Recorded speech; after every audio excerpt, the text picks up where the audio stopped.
Ka njerëz që dalin në pension, por nuk dalin kurrë nga kujtesa e brezave që kanë edukuar. Një prej tyre është Stavri Mele, mësuesi që për dekada të tëra u mësoi nxënësve jo vetëm notat muzikore, ngjyrat e pikturës dhe vlerat qytetare, por edhe dashurinë për librin, artin dhe jetën. Sot në moshën 78 vjeçare dhe pas 13 vitesh në pension, ai rikthehet mes kujtimeve të një rruge të gjatë në arsim. Vitet e fundit të punës i kaloi në shkollën e fshatit të tij në Rëmbec, vendi ku për kushtimi i tij shkoi për te orëve të mësimit. Kishim respekt.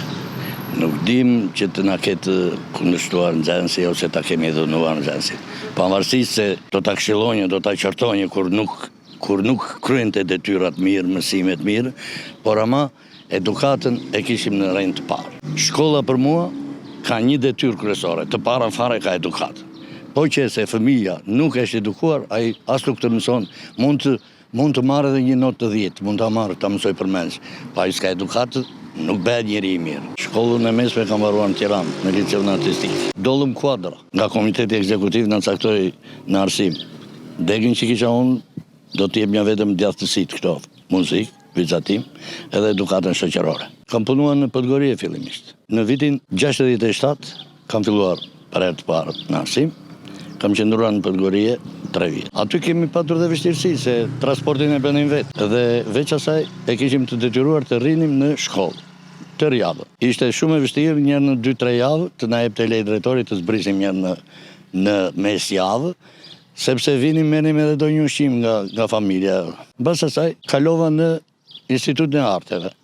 Mbarova Institutin e Arteve, punova disa vjetë si udhëheqës artistik në bashkimet profesionale të Rrethit, që mbulonim ndërmarrjen e bujqësore të plasës. Më vonë u futa përsëri në arsim, në 97-ën punova në Rëmbec 10-12 vjetë. Edhe këtu kam kryer ato lëndë mësimore, por veç lëndëve mësimore kryejnë edhe aktivitete jashtëshkollore me nxënësit, pasi jam edhe vetë nga fshati dhe e kisha shkollën, si po e shikoni vetë, shtëpinë përballë shkollës. Përveç se mësues, Stavri Mele ishte dhe kujdestari i bibliotekës së shkollës, duke u përpjekur që çdo nxënës të krijonte miqësi me librin. Pas mbarimit të mësimit, ai organizonte aktivitete artistike në fshat, ndërsa ekskursionet që organizonte u jepnin mundësi nxënësve të njihnin vende të reja, historinë dhe natyrën përtej mureve të klasës. Bënja me nxënësit vizita të ndryshme në parcella dhe këto ekskursione, lojra të ndryshme